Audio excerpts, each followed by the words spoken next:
It's not ideal to do a course, a retreat on this topic by Zoom. It'd be much better if we could be in person and be able to, you know, share spaces and share feelings and so on. But because of our situation with COVID, we just couldn't do this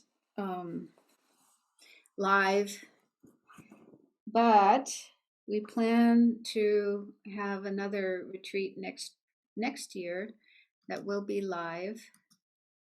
And so this one is just trying it out, because I have actually never taught a course on this topic before. I've done lots of courses on death and dying, but this is the first time I'm doing a course on this topic of grief. And so this is a kind of experiment for me personally, and I hope I can learn a lot from it, and I hope everyone else will learn a lot from it as well. So grief is not a pleasant, joyful topic, but it's very important. It's an important one because it's something we all experience in life. We all go through grief, and there aren't always opportunities to talk about it, to talk about our experiences, our feelings, our struggles. And so, it's important to learn how to deal with those. I'm sorry, I don't know why this happens, but my video keeps turning fuzzy, so I turn it on and off, and that helps. So let's begin as we usually do in Abbey courses with some prayers. So these are to help us get into a frame of mind that's most conducive for what we're going to be doing. And you're free to recite the prayers or not, as you like. You may prefer to just contemplate and generate positive thoughts. The best thoughts that we can have for engaging in any kind of retreat or any kind of practice are love and compassion for all living beings, wishing all beings to be happy and free of suffering, and wishing that we will be able to help others have happiness and freedom from suffering as much as we can. So that's the best motivation that we can have for learning and practicing the Dharma. So really try your best to generate that motivation, that you're doing this not just for yourself, but for as many other people and beings as possible. And so, I don't know, Venerable Chini, are you there? Are you going to lead the prayers, or do you want me to? I can, or it's totally up to you. I'm here. I just don't see who's on. Yeah, I'm here. Yeah. So if the prayers could be put up on the screen. There we go.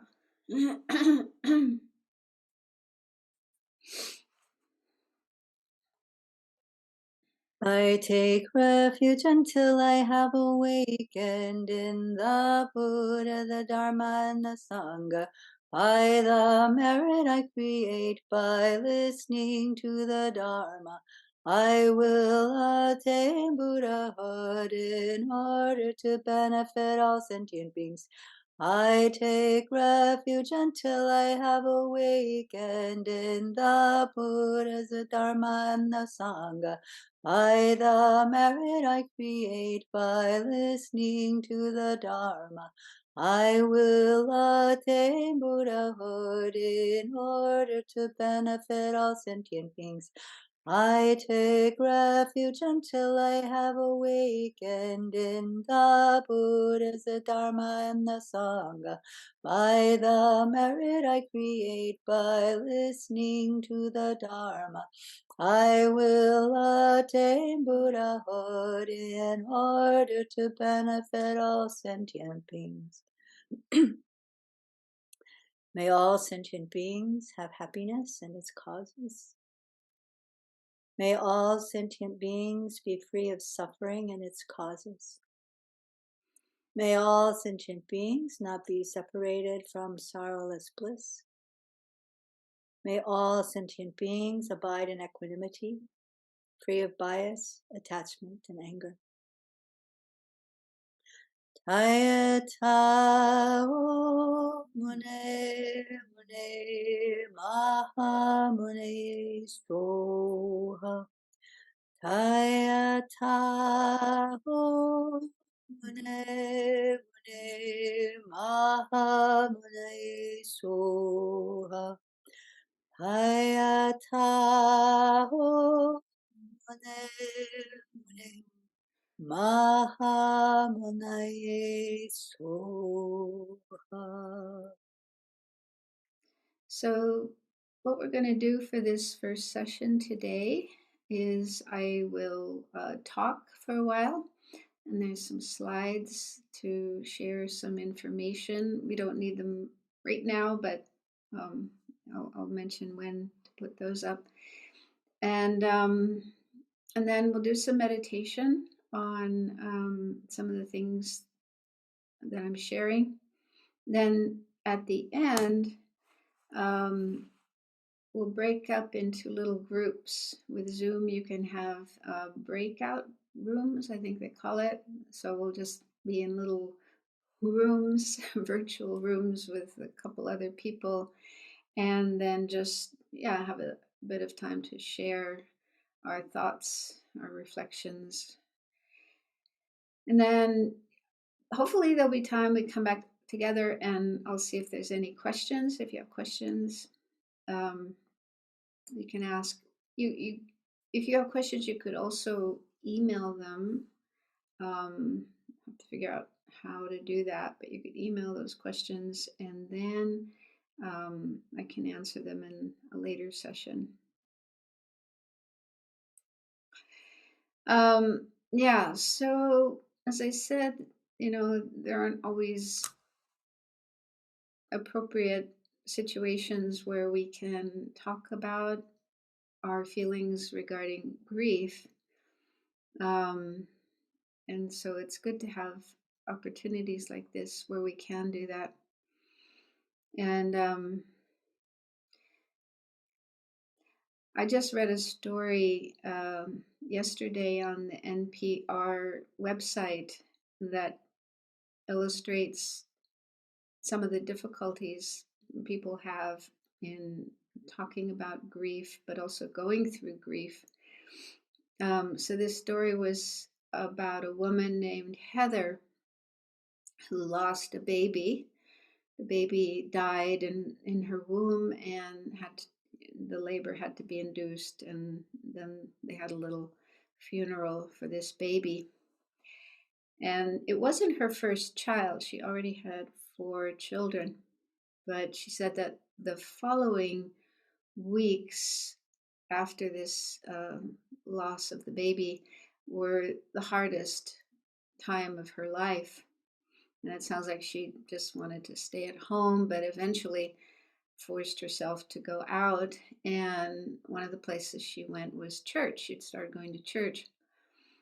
But she found that many people in church were afraid to speak to her or even look at her. She thought they just didn't know what to say. And one Sunday, when she was at church, she became so overwhelmed with grief that she walked out of the chapel and sat on a sofa in the foyer. She just wanted to be alone for a few minutes. And a short time after that, another woman, an older woman that she didn't know very well, came and sat on the sofa with her, but kind of the opposite end of the sofa.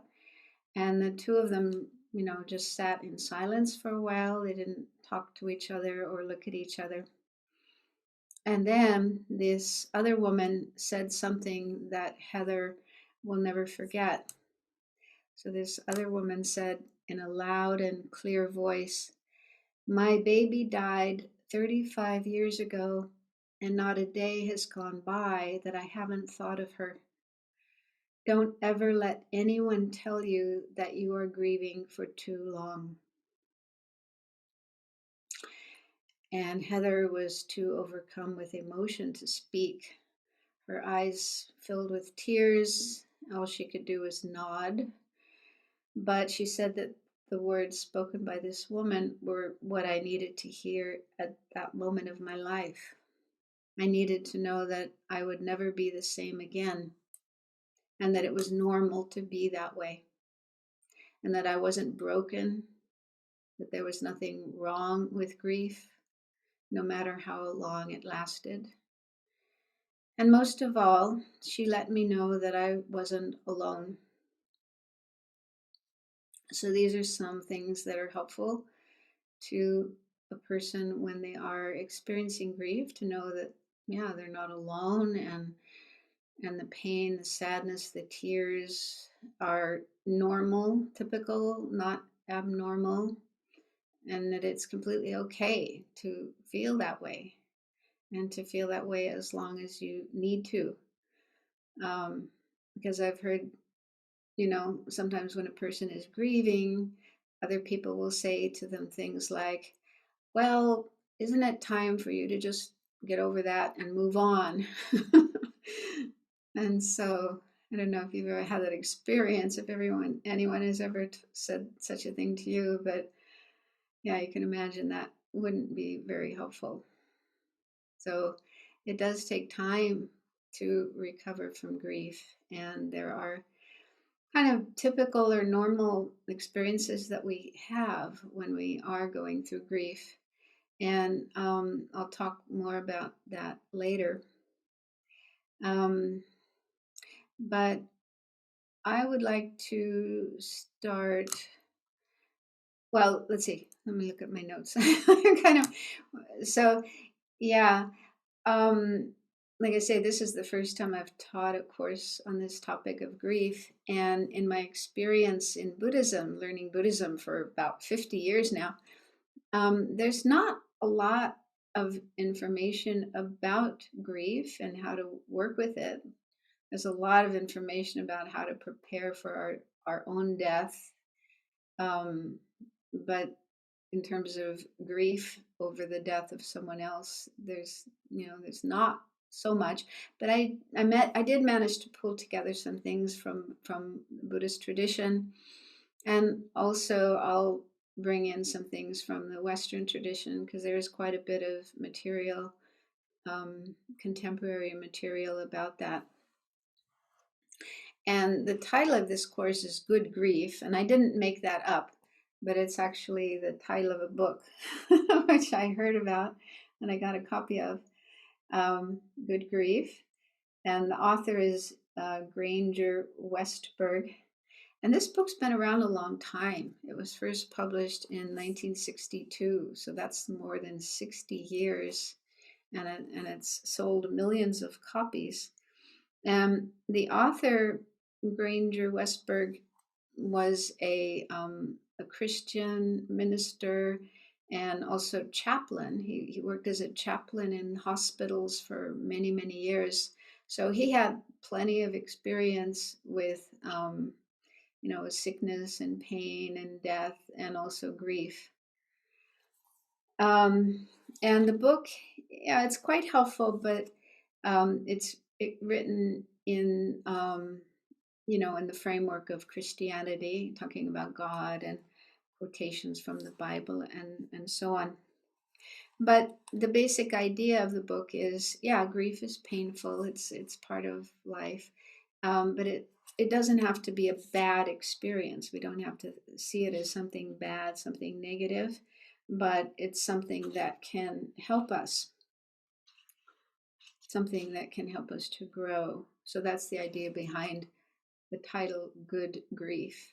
And that's very much in line with Buddhism, because Buddhism also acknowledges that as we go through life, we face various challenges, difficulties, and our usual reaction is, oh no, I don't want this. Why does this have to happen to me? And, we can have all kinds of unhappy thoughts and feelings.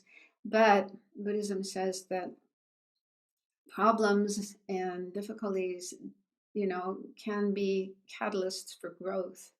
There can be a lot of good that comes out of working through these problems as long as we do it, in a skillful way. So that's what I plan to talk about in this little course or retreat is how we can use experiences of grief in beneficial ways, beneficial for ourselves and for others. Okay, so let's start by looking at some teachings from the Buddha that might be helpful. So the first slide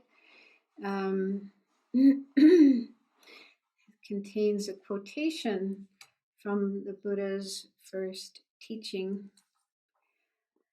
Okay, so in the Buddha's first teaching, as probably all of you know,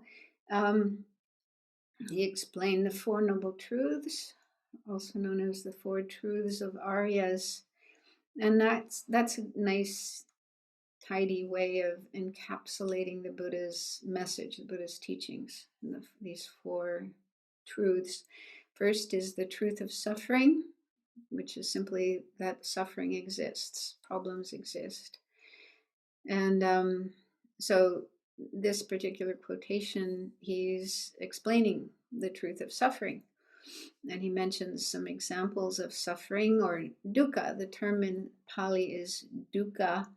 And some teachers, for example, Venerable children, prefer to use that term because the word suffering can often sound like something really, really strong and extreme. And of course, there are such experiences, really awful suffering like strong pain or war or the loss of a loved one.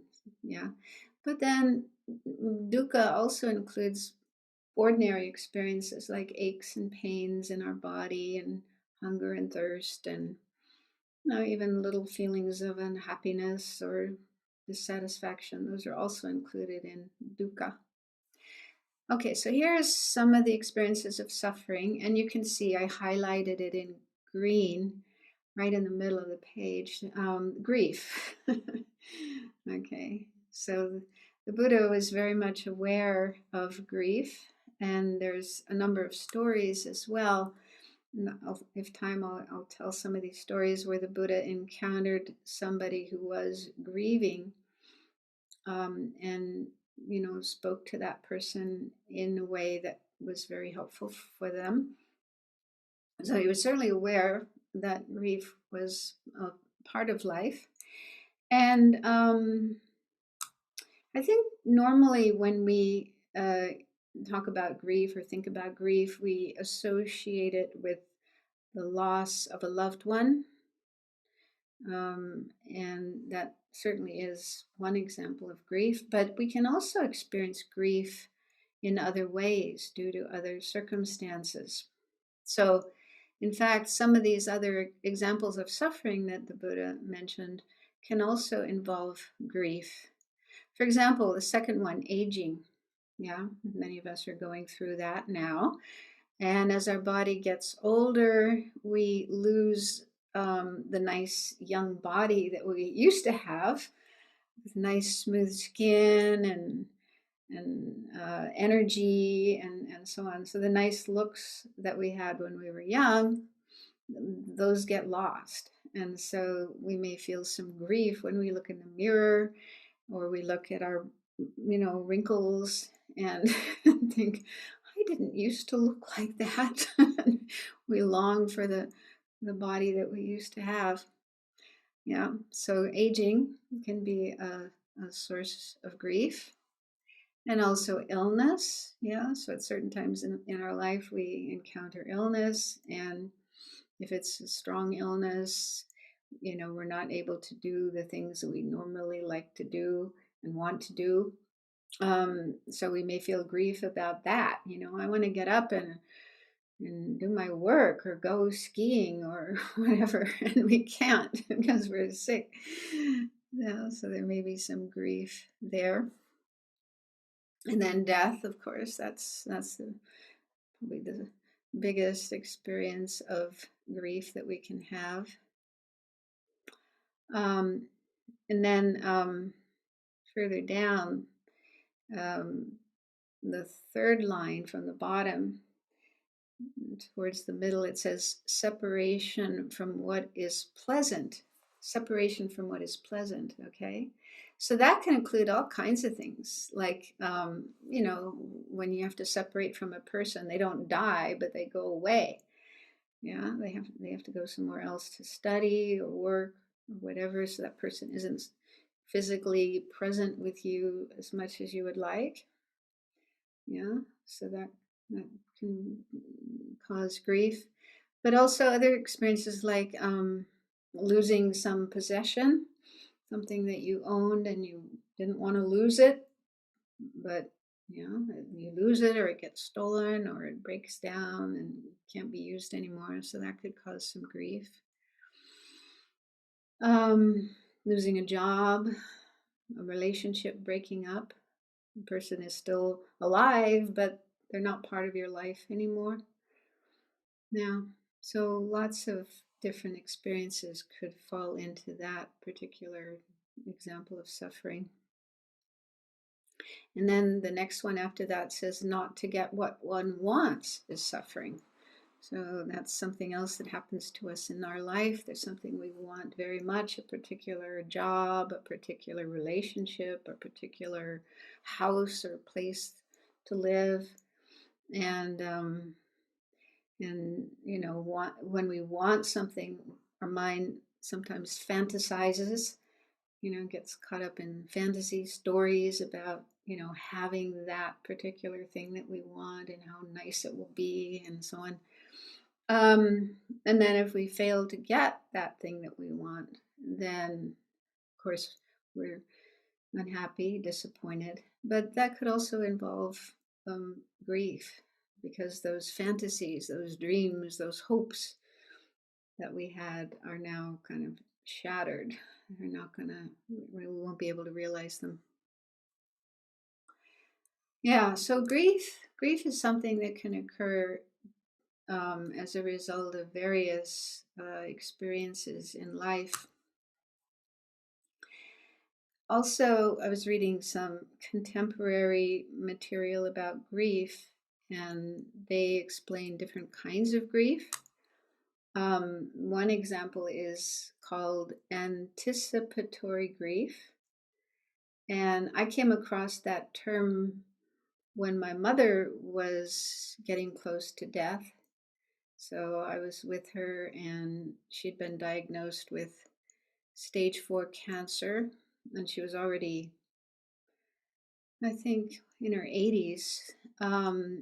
And she didn't want chemotherapy. She just wanted to go. So we had this awareness that, she was going to disappear from our lives very soon. And I had this incredible sadness. And when I was reading about, the loss of a loved one like a parent, then I came across that term anticipatory grief. And I thought, oh, yeah, that's what's going on. I'm feeling that. She was still there. She hadn't died yet, but knowing that, soon she would be dying, then, yeah, there was grief about that.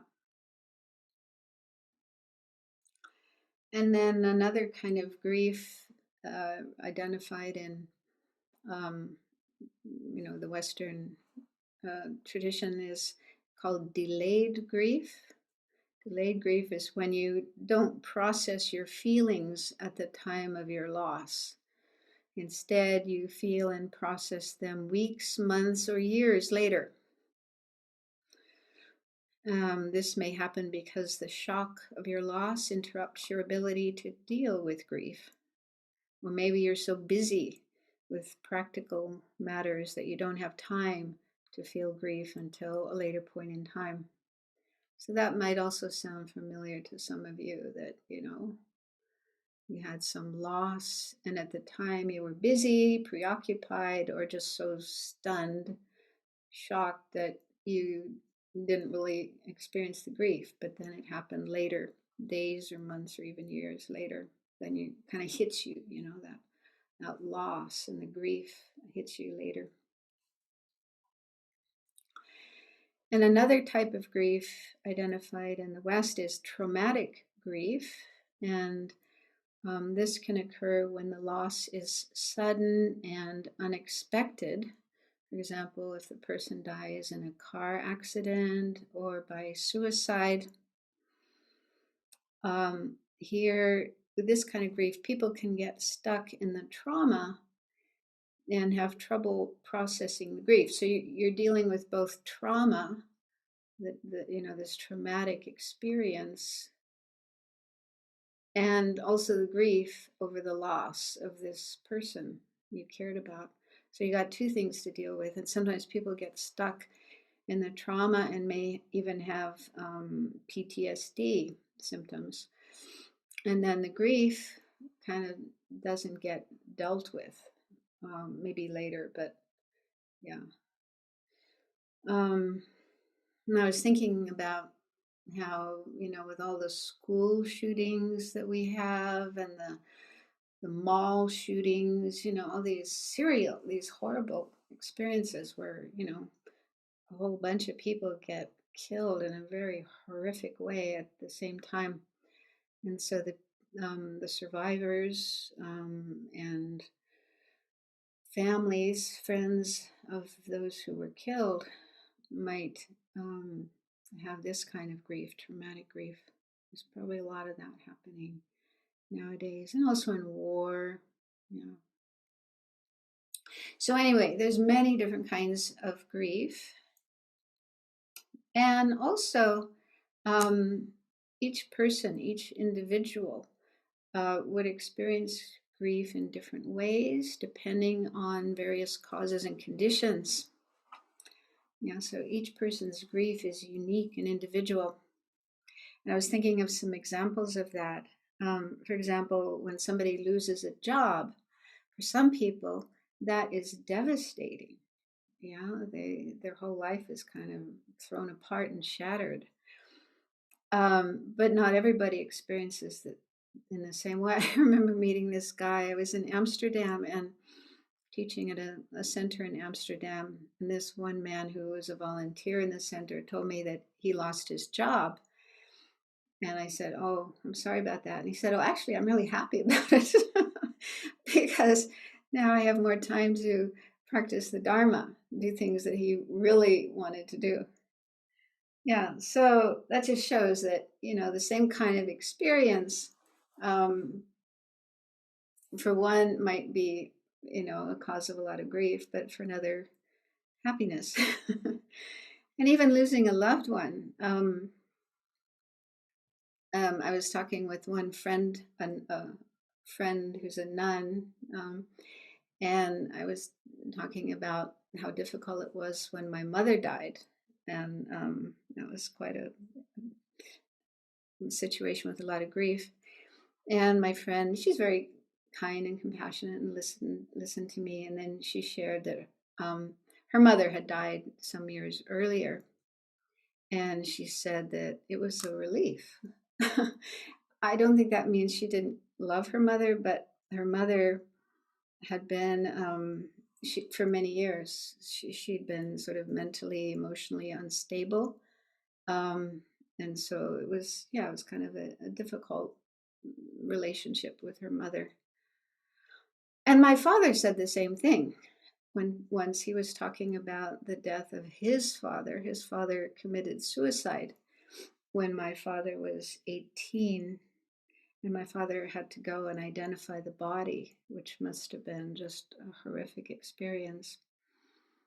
But he said that, I mean, he was certainly very sad, but he also said it was a relief because his father was an alcoholic, and I kind of read between the lines and understood that, the father caused a lot of problems, a lot of suffering for the family. So this is just illustrations of how, because of different factors, different causes and conditions, the way that we respond to a loss will be different, could bring up different kinds of feelings. I mean, there'll probably be a certain amount of grief always, but other things as well could be mixed in with that. And also, I have this theory, and I'll present this in the next couple of slides, that the way we experience grief could also be affected by the views that we have about life, about death, the purpose of life, and so on. So these are just my own ideas, and don't think this is what the Buddha said or any Lama said. It's just my own thoughts, and so I could be wrong, and feel free to agree or disagree. So the next slide talks about some different views that people may have about life. Where does life come from?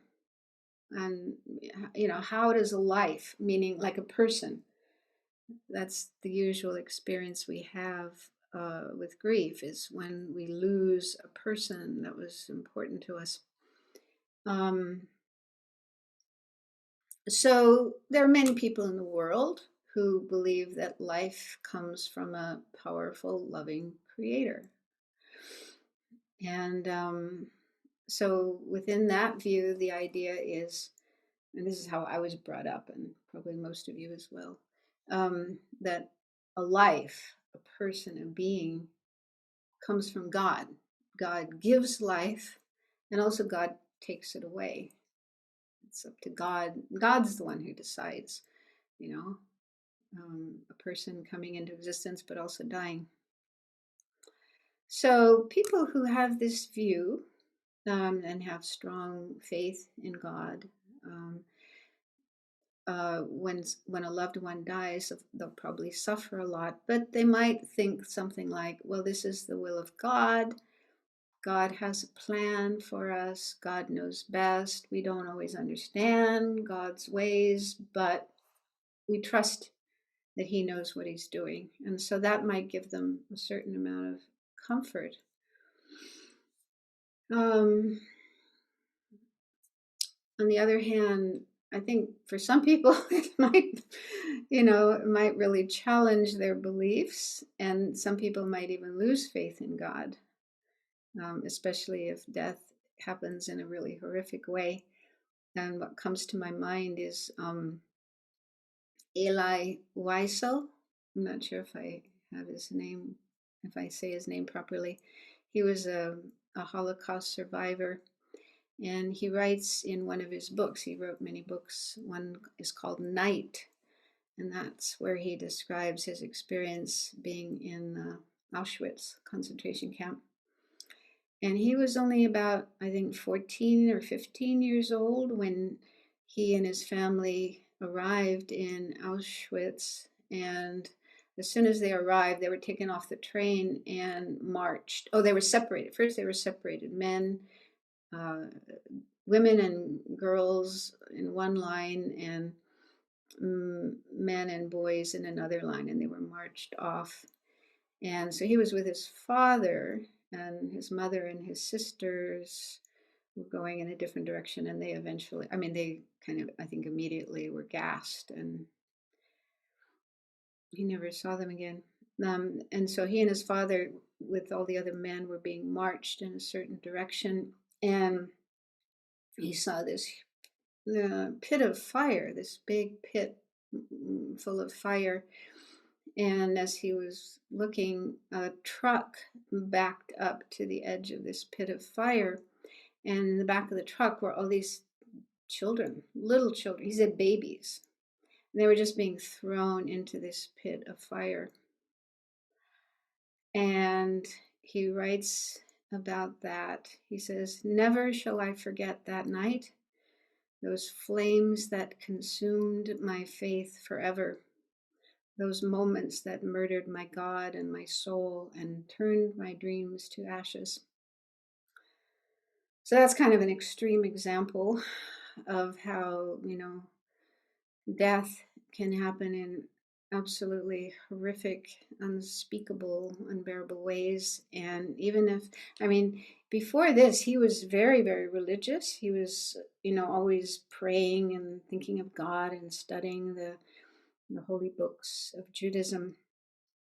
Very, very religious, but it sounds like that experience just, he couldn't He couldn't understand how there could be a God who would allow such a thing to happen. So that's something that can happen to some people. That yeah, strong grief could cause them to lose their faith in God. Okay. Then another view people sometimes have, the second bullet point, is life is just a natural occurrence that comes due to causes and conditions. So people who don't believe in a God, a creator, and just believe in science, so their view is probably, I'm guessing, I don't know too many people who have this view, but they would think that, yeah, life just starts in the womb, a zygote, a fertilized egg that grows into a baby, and then at some point the brain will start producing consciousness, thoughts and feelings, and then this becomes a person. So they just arise from natural causes and conditions, and then sometime later, due to other causes and conditions, then that person will die, won't be able to continue living, and then mind or consciousness, thoughts and feelings just go out of existence forever. So I don't really know people who have such a view, how they would respond when somebody dies, and how that would affect their emotions about loss. Maybe for some people it's comforting. They think, oh well, that's just how things are due to nature. But on the other hand, I can't help but wonder if for some people having this view might lead them to become just angry, especially if the person who died was young, still a child or a young adult, and maybe, it was an accident or a deliberate thing like a murder. And so they would have no comforting way of explaining why this occurred except to blame. They would, get angry and try to find others to blame for the death. And then they might seek retribution, putting somebody behind bars or maybe even getting them executed or suing, getting a lot of money out of it. Anyway, so that's what happens with some people. And there's some research that shows that seeking revenge for a death doesn't really help, and can even interfere with the process of healing the grief. And so there's movements to, instead of retribution and revenge, to help people find forgiveness and reconciliation. And that's much more comforting in the long run for that kind of experience. Anyway, there could be other views as well about where life comes from, but the third one, this is the Buddhist view. According to Buddhism, where life comes from is karma and afflictions. So this is again what the Buddha explained in his first teachings, that all suffering and also life, that's explained in the 12 links, where why a person is born in the first place is due to karma that they created in the past under the influence of afflictions, such as ignorance. Ignorance is the main cause, and other factors, other afflictions would be craving, attachment. Yeah. So yeah, Buddha explained this based on his own experience, and so this is the Buddhist view. And so Buddhists then don't see life as something wonderful, fantastic, a gift from a divine creator, but instead it's the result of faulty, contaminated causes. And then Buddha explained that there's a way to be free of dying and being reborn again and again in the circle of samsara with all its suffering, all its problems. So The Buddha found a way to be free from that, and then he taught that to others so that they could do it as well. So many of Buddha's followers over the centuries have been dedicating themselves to getting free from this whole cycle of death and rebirth. So I think that, yeah, for Buddhists, somebody who accepts the Buddhist teachings and looks at life in that way, they probably still experience grief, yeah, when losing a loved one, because, as long as we're just ordinary sentient beings, we're not enlightened beings, we still have attachment and other afflictions in our mind, and so it's natural that we do suffer and cry when we lose loved ones. On the other hand, as Buddhists, we can find some comfort in our spiritual beliefs, and for example, that the person who has passed away hasn't totally gone out of existence. Their mind is still alive, still existing, and will take birth. Will probably take rebirth. And we can focus on doing prayers and dedicating merits and doing things to help that person in their next life so that they will have a fortunate situation, good experiences, and not suffer. And also that eventually they'll get on the path and attain liberation and eventually enlightenment. So we have these practices that we can do on behalf of that person, and that's an excellent way of showing our love and our appreciation for them. But it's also good for our own mind, instead of just getting lost in feelings of sadness and grief and you know helplessness as well. I think that's something else that often happens when losing a loved one is, if you feel kind of helpless, you want to do something, you don't know what to do, but there are things that can be done in these spiritual practices. So it gives you, something to focus your energy on. And also in that way, the experience of losing a loved one and grieving for this loss can help our spiritual practice, be like a boost for our spiritual practice. Okay, so this is again just my thoughts that what our beliefs are about life, what is life, where does it come from, might affect how we deal with the loss of a loved one. So this is something for you to think about and consider.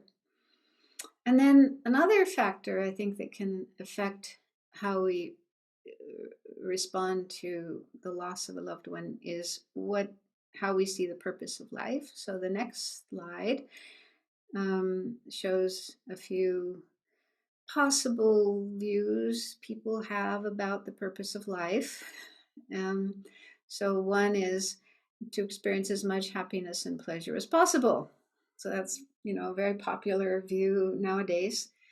The whole purpose of life is to, make money and enjoy yourself, get lots of friends, get rich and famous, have lots of things, have lots of adventures. That's the whole purpose of life.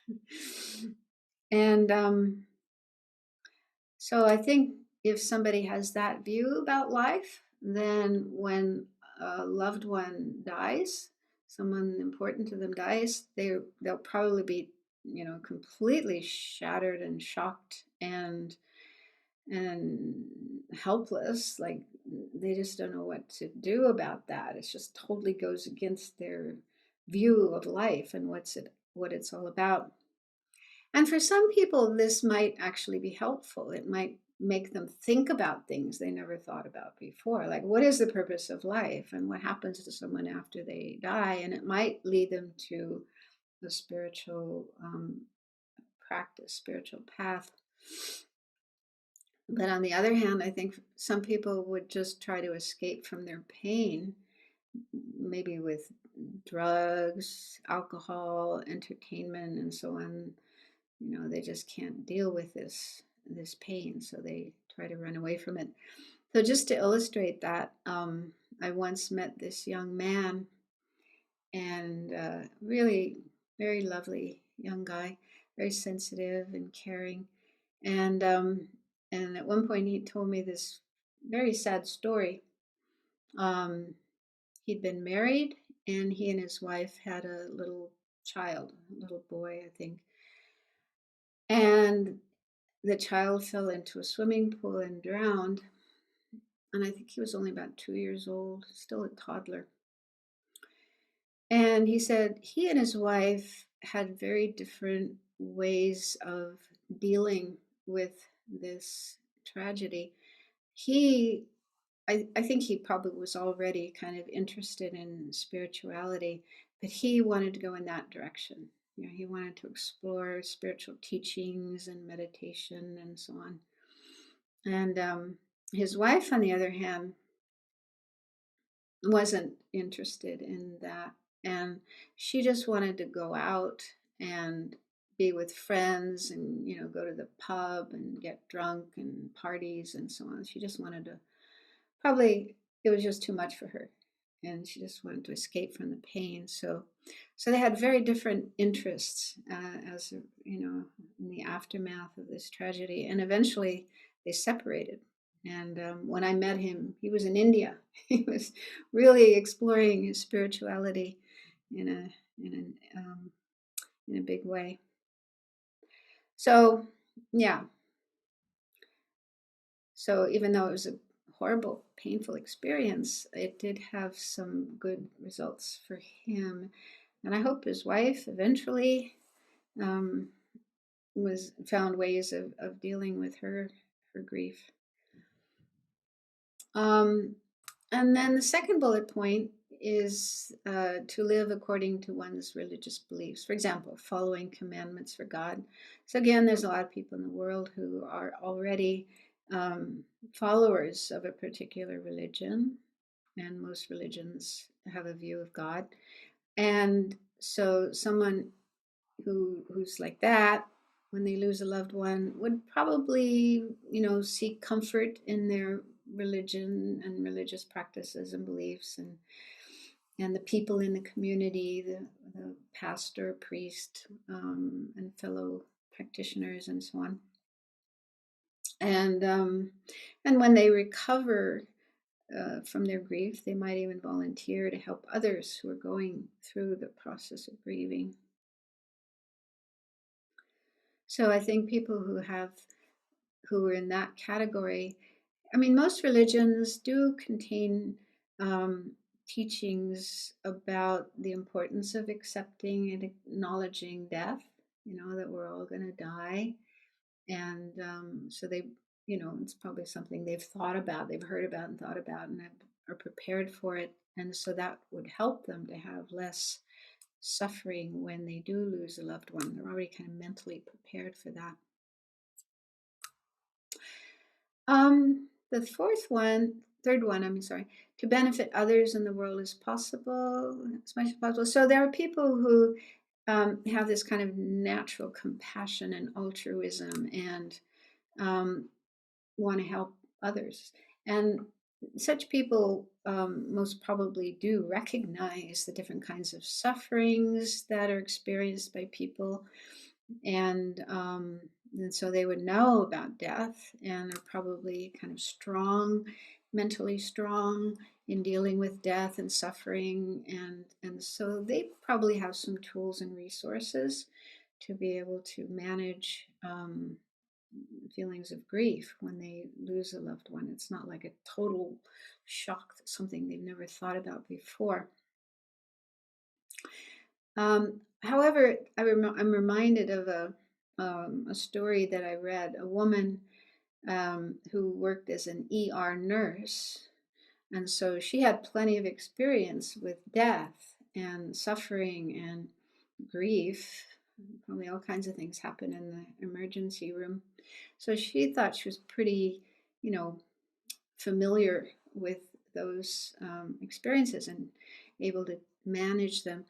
But then she got the news that her brother was diagnosed with a terminal illness. And she said that just totally just,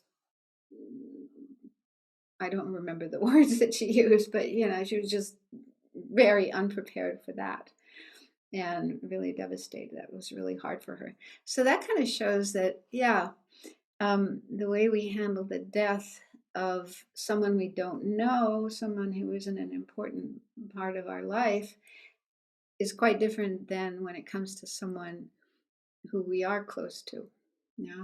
It's a person who is part of our family, part of our life, an important person in our life. So it's not easy to manage the loss of such a person.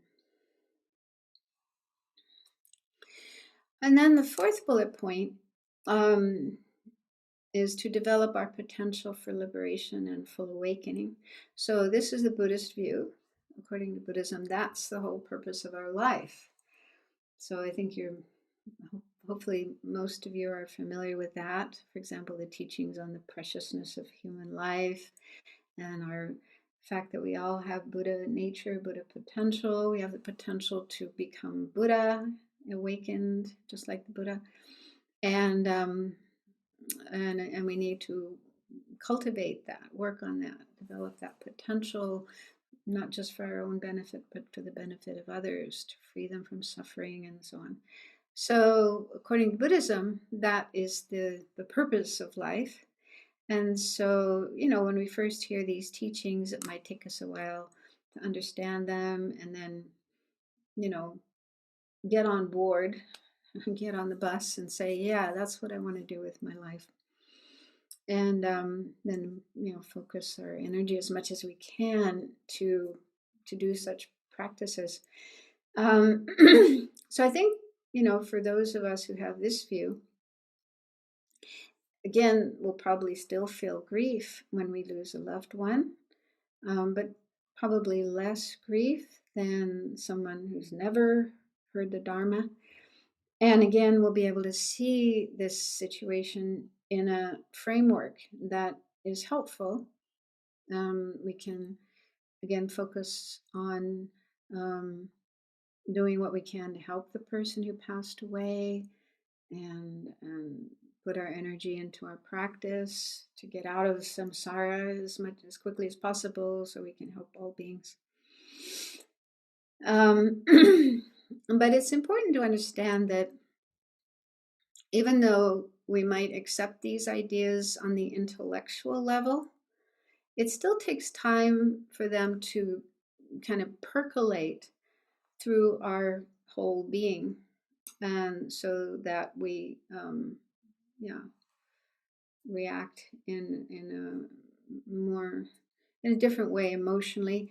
So what I'm trying to say is we shouldn't be surprised or upset with ourselves if we do have strong emotional reactions to the loss of a loved one, or even the potential loss of a loved one, if that does bring up a lot of sadness and crying and so on. I don't know, people might sometimes think that, if we're Buddhists, we shouldn't cry, we shouldn't feel grief. But I don't think that's right. There's a story about Ananda. Ananda was the Buddha's attendant. So he was with the Buddha almost probably constantly for 25 years and hearing all the Buddha's teachings. But then when Shariputra passed away kind of before the Buddha did, and Ananda was devastated with grief. He just fell apart.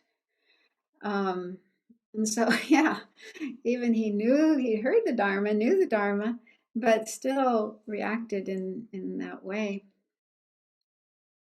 So we shouldn't feel ashamed if we feel devastated when we lose a loved one.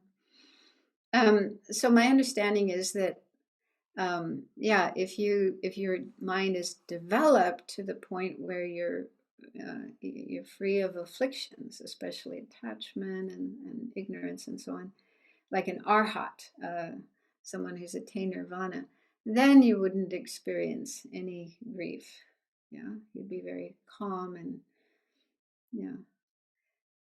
peaceful when someone passes away. That's what happened at the time of the Buddha. When the Buddha passed away, what I've heard is there were a number of his disciples present when he breathed his last breath. And some of those disciples were arhats. They had attained nirvana. So they remained very calm. But other disciples were not at that point, and they experienced a lot of grief. They were crying, weeping, very, very sad. So how we respond to the death of an important person depends on our level of spiritual attainment. And so we just need to be realistic about where we're at and accepting of where we're at, and not try to be something we're not. So if we do feel sad and want to cry, it's fine to cry, but not continuously forever. We do need to work through the grief, the sadness, and so on. And if we have trouble doing that on our own, it's fine to seek help from spiritual teachers, spiritual friends, or even therapists. There are counselors and therapists that specialize in grief work. So we should seek help if we need that. Okay, so now to continue on that theme of how Buddhists view life and death, the next slide shows a list of 5 contemplations recommended by the Buddha. These are in a Pali sutra in the Pali canon. I don't know how to say it, but it looks like Upajjhatthana Sutra. And these 5 are also called the 5 Remembrances. And apparently there's quite a few Buddhist practitioners who recite these every day. Either they read them or even know them by heart and recite them every day. And so the Buddha in this sutra said, it's good whether you're a lay person or you're a monastic, it's very good to contemplate these often. Okay, so what they say is, the first one says, I am of the nature to grow old. There is no way to escape growing old. Second, I am of the nature to have illness. There's no way to escape illness. Third, I am of the nature to die. There is no way to escape death. Fourth, all that is dear to me and everyone I love are of the nature to change. There's no way to escape being separated from them. And the fifth, I am the owner of my karma, the heir of my karma. I have karma as my origin, karma as my relative, karma as my resort. I will be the heir of whatever karma, good or bad, that I do.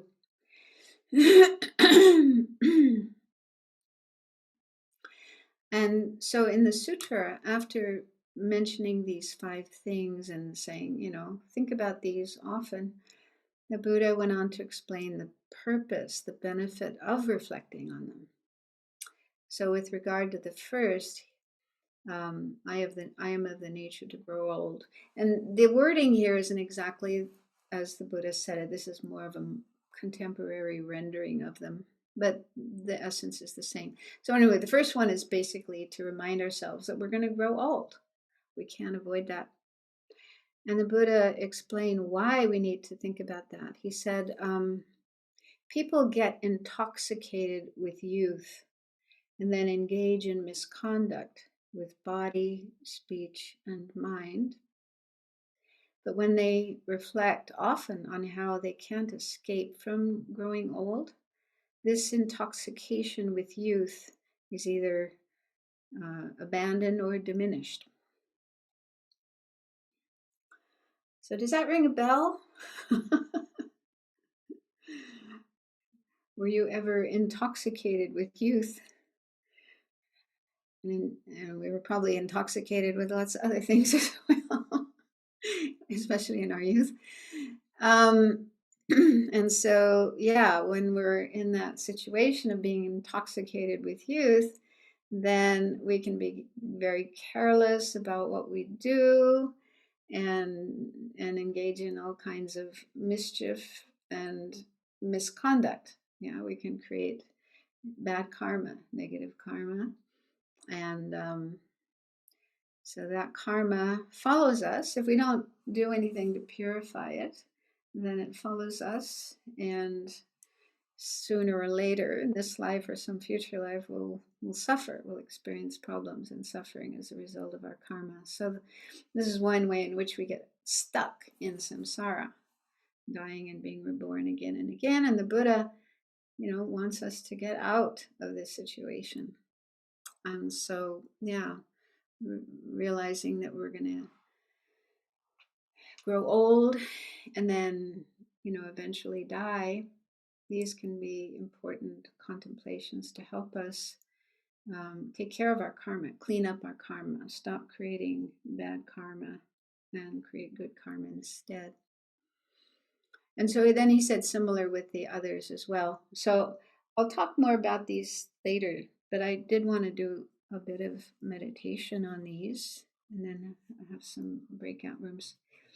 So let's just do a little meditation and follow the Buddha's advice to contemplate these 5 things. So make yourselves comfortable.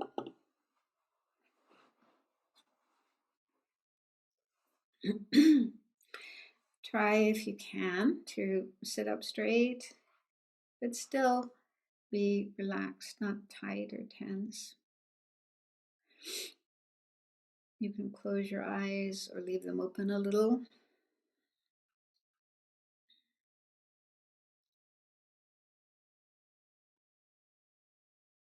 Let your mind settle down in case there's other thoughts zipping around. Put those aside and decide to focus on this contemplation.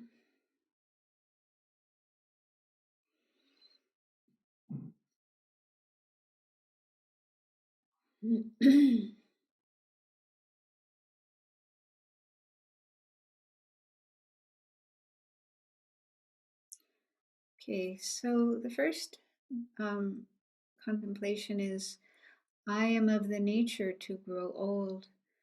There is no way to escape growing old. Just spend a few minutes contemplating that. See what comes up in your mind.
And the second is, I am of the nature to have illness. There is no way to escape illness.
And then the third is, I am of the nature to die.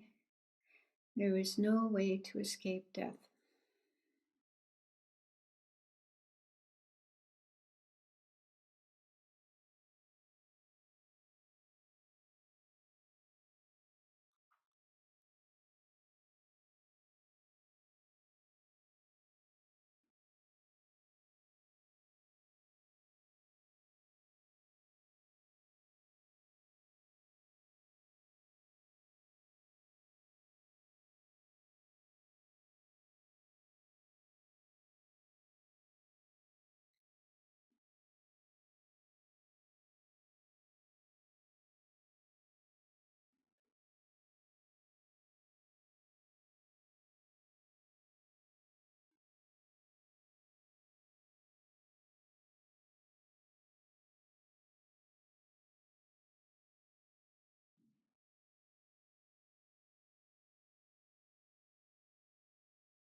And the fourth is, all that is dear to me and everyone I love are of the nature to change. There is no way to escape being separated from them.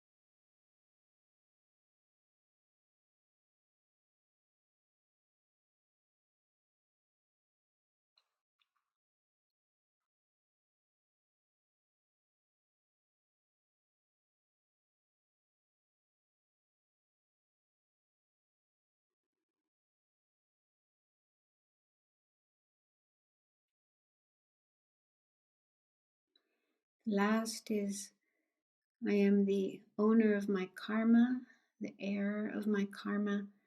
I have karma as my origin, karma as my relative, karma as my resort. I will be the heir of whatever karma, good or bad, that I do.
So, we have about 15 minutes left of this session, and let's break into little groups of maybe 3 people, and this will be done by the Zoom. So you'll find yourself with 2 other people, and you can introduce yourselves to each other. But then I thought what you could discuss would be just to share with the other members of your group something that struck you in this session. If there's something you heard or something you read or something you thought about that you felt was important and useful, and you'd like to talk about that and share that with the other group members. So doing this actually helps to make a strong imprint of useful things that we learn so that we don't forget them, but they stay in our mind. So when we talk about them, even with one other person, that makes a stronger imprint in our mind. So it's useful for ourselves and could also be useful for the other people in the group.